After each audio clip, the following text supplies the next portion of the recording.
Kalau korang nak tengok tekstur salji secara dekat, macam ni punya lembut, Masya Allah, Subhanallah. Jadi bila kita beraktiviti dekat Wusong Ling Snow Valley ni, dekat hujung sana boleh main ski, dan dekat sini kita boleh main snowmobile macam ni. Kalau dekat Malaysia kita naik ATV, dekat sini kita boleh naik snowmobile. Best jugalah layan dekat kawasan yang bersalji ni kan. Jadi yang ni dah termasuk dalam tiket kita lah.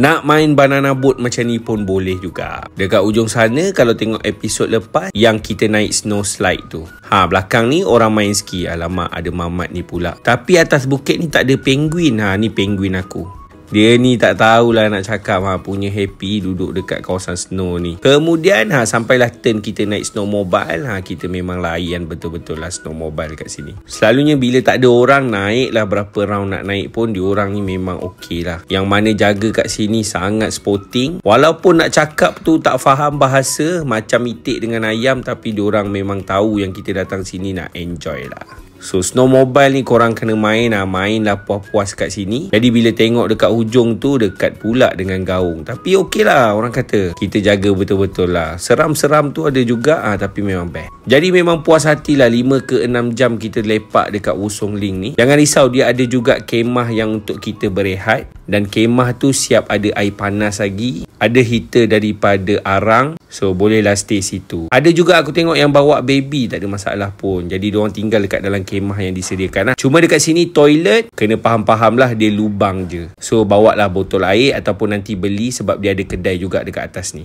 Jadi inilah suasana dan puncak Bukit Wusong Ling. Memang cantik dan satu pengalaman menarik kalau korang bawa keluarga pergi Harbin. Kenalah datang Snow Valley ni dan buat aktiviti dekat sini. Aku akan sambung lagi. Untuk itinerary penuh, klik link di bio.